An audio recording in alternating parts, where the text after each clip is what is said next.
दुखी मत रखना।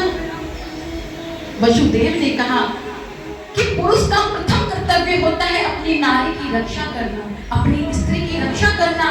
मेरे भले ही प्राण चले जाएं, पर मैं आपकी बहन की रक्षा अपने प्राणों के द्वारा करूंगा। मंगला चलो हुआ, बधाइयां हुई, और आज वसुदेव देवकी को लेकर रथ पे सवार होकर के जैसे ही जाने लगे, नारद जी ने सोचा, अरे यदि ये कंस इतना अच्छा हो जाएगा तो नारायण तो इस धरा धाम पे अवतार ही नहीं लेंगे। यदि नारायण इस धरा धाम पे अवतार नहीं लेंगे तो इस पाप से धरती को मुक्ति कैसे मिलेगी। नारद जी गए नारायण की शरण में, कहते अरे नारद जी, नारद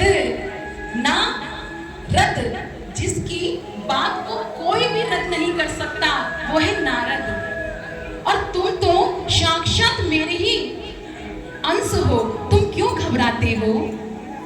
मैं इस धरा धाम पर आने वाला हूं। मानो प्रभु के मुंह से ये वाणी निकली है, और आज आकाशवाणी बड़ी जोर से हुई और कहती है, अरे कंस, तो जिस बहन को इतने लाड प्यार से विदा कर रहा है, इसी की 8वीं संतान तेरी मृत्यु का कारण होगी। इसी की 8वीं संतान तेरा काल बनेगी। काल व्याल मुखग्रास त्रास निर्नाश हेतुवे। अरे इस संसार में यदि मनुष्य को डर है ना, तो वो केवल मृत्यु का डर है, उस काल का डर है। पर वो काल भी ऐसा है कि कभी आपका पीछा नहीं छोड़ता। मृत्यु आपके जन्म के साथ में आती है, लेकिन हम जो प्राणी है ना, उदर व्याप्त अज्ञान ध्वांत विध्वंस कोटि सूर्य समप्रभा सूता क्या ही कथासा न मम करसाइनो। हम लोग क्या करते हैं, केवल उदर पारण के लिए सोचते रहते हैं, कभी इस बात की चिंता नहीं करते कि हमारा उद्धार कैसे होगा। उद्धार यदि हो सकता है तो केवल वो ठाकुर, वो परमात्मा, वो कन्हैया ही कर सकता है, उसके अलावा कोई आपका उद्धार नहीं कर सकता। आज मनुष्य होने के कारण उस कंस के मन में भी इस प्रकार पीड़ा उत्पन्न हुई। वो सोचने लगा कि हाय, अब जिस बहन को मैं इतने प्रेम के साथ में विदा कर रहा हूँ, उसी बहन की 8वीं संतान मेरी मृत्यु का कारण होगी, और आज उसके मन में जो प्रेम था वो प्रेम नहीं, वो तो आज अहंकार के रूप में, क्रोध के रूप में प्रकट हो गया। उस कंस ने अपनी तलवार को निकाला और आज अपनी उसी चचेरी बहन के, जिसको सगी बहन की भांति प्रेम करता था, उसके केसों को पकड़ लिया और तलवार लेकर जो ही उस देवकी के ऊपर प्रहार करना चाहा, आज अपनी पत्नी धन को वसुदेव ने याद किया, उस तलवार को पकड़ लिया।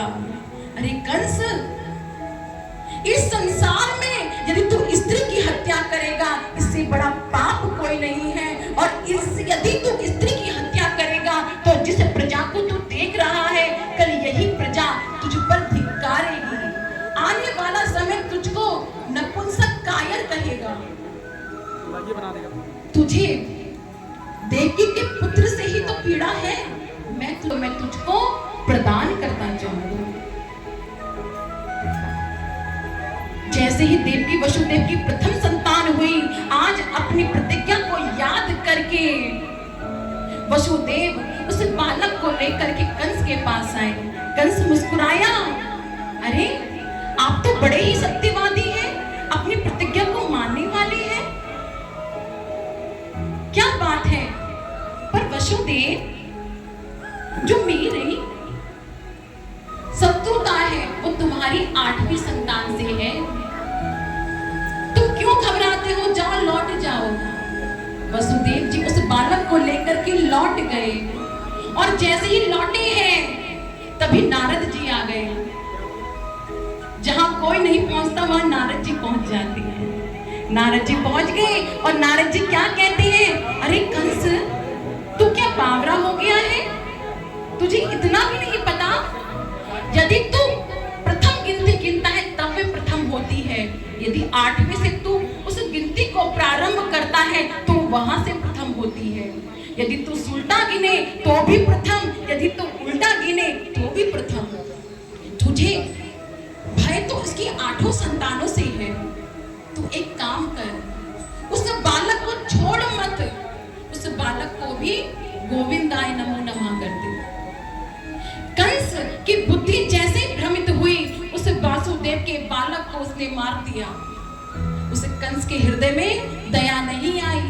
अच्छा, मनुष्य क्या सोचता है ना, केवल अपने बारे में सोचता है, अपना काम चलता, भाड़ में जाए चलता। लेकिन एक एक मनुष्य कर कर के ही समाज बनता है, और ये समाज केवल एक का नहीं है, हम सबका है। वही दुख आपके हृदय में है, वही दुख इनके हृदय में है, वही दुख मेरे हृदय में है, क्योंकि ये केवल मृत्यु लोक है, यहाँ कोई सुखी नहीं है। दीन कहे धनवान सुखी, धनवान कहे सुख राजा को भारी, राजा कहे महाराजा सुखी, महाराजा कहे सुख इंद्र को भारी। इंद्र कहे चतुरानन सुखी, चतुरानन कहे सुख विष्णु को भारी, और विष्णु कहे नारायण सुखी। और लेकिन भक्त तुलसीदास क्या कहते हैं, इस संसार में यदि सुख है तो केवल हरि नाम भक्ति करने वाले को सुख है। सुखी तो केवल हरि नाम सुख है, बाकी संसार में सभी दुखी हैं। यदि आप सोचें कि मैं सुखी हूं तो नहीं, आप सुखी हो तो नहीं, सबके हृदय में एक कीड़ा बंधा हुआ है। लेकिन वो कीड़ा कैसे दूर होगा, वो ठाकुर ही दूर कर सकते हैं, और कोई दूर नहीं कर सकता। यदि मुझको दर्द होगा, फोड़ा होगा, तो उसका दर्द केवल मुझे होगा, मेरे पिता को नहीं होगा, मेरी बहन को नहीं होगा, वो मुझको मुझको मुझको ही भोगना है, उससे कोई और तृप्ति नहीं हो सकती। जब कष्ट आता है तो हम कहते हैं हरे राम, हे ठाकुर जी, केवल आप ही तो हमारा सहारा हो, आपके सिवा हमारे संसार में कोई नहीं है, रक्षा करो।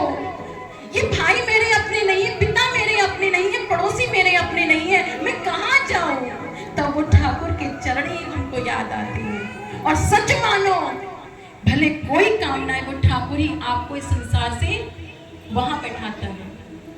उस ध्रुव, उस 4 साल के बालक को जिस सुरुचि ने उस सिंहासन से गिराया था, वही ध्रुव आज तारा बन के संसार के द्वारा पूजित है। ये केवल यदि कोई कर सकता है, ये करुणा निधान ही कर सकते हैं, और किसी में करने की सामर्थ्य नहीं है।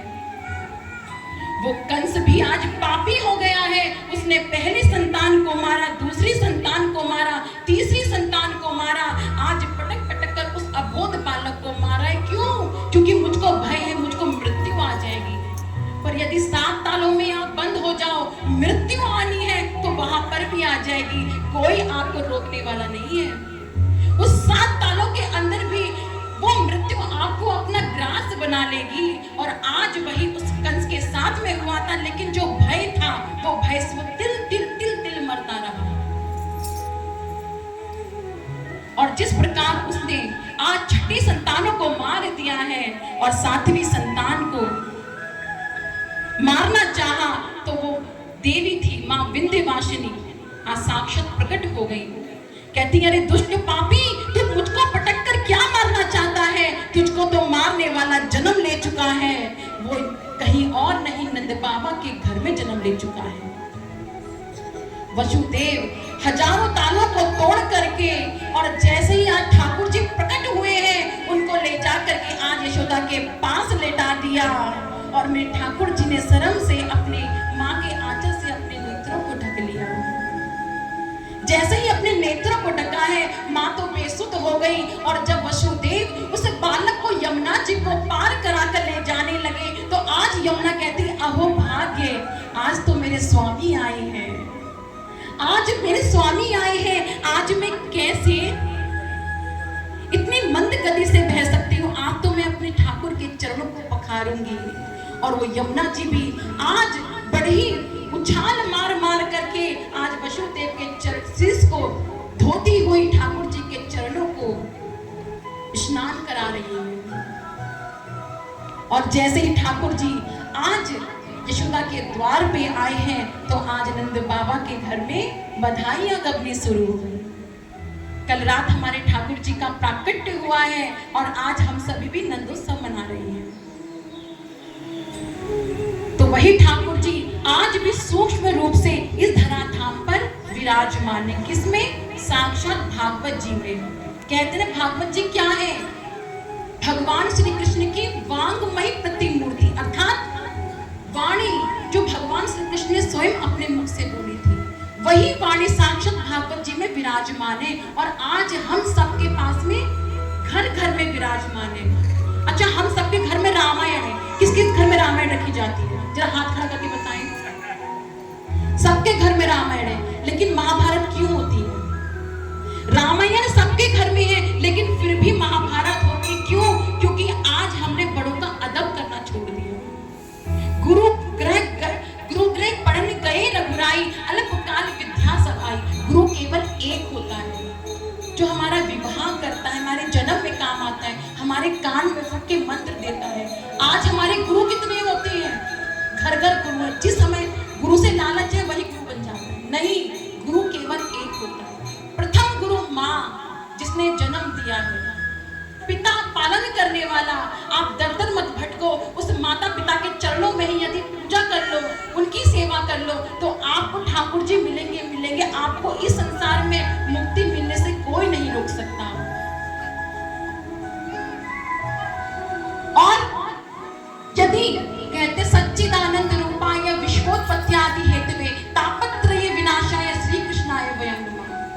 भागवत जी में कहा गया सच्चिदानंद रूपाय, मैं कोई मूर्ति में नहीं हूं, मैं इस संसार में नहीं हूं, मैं कहां हूं? सत्य में हूं। सच्चिदानंद रूपाय, मैं केवल सत्य हूं।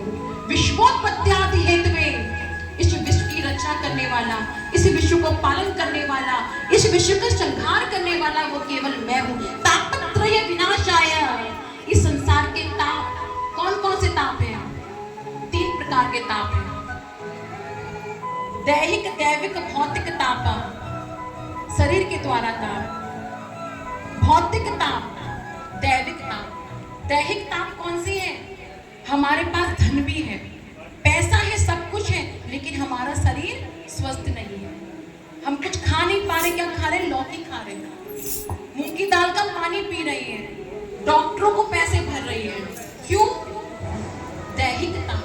दैविक पाप, कोरोना काल आया, बाढ़ आई, त्रासदी आई, सड़क पे जा रहे एक्सीडेंट हुआ, दैविक ताप। भौतिक ताप, धन भी है, भगवान भी प्रसन्न है, लेकिन टनटनाटन मनी नहीं है। धन बहुत कुछ हो सकता है, लेकिन सब कुछ कभी नहीं होता। धन चाहिए, लेकिन उसका उपयोग हमें सत्य मार्ग में करना चाहिए। कहते हैं आपके घर में यदि आप 11 रुपए कमाते हो, उसमें 1 रुपया किसी अच्छे काम के लिए निकालो, तो वो 1 रुपया आपके 10 रुपए को भी पावन कर देगा।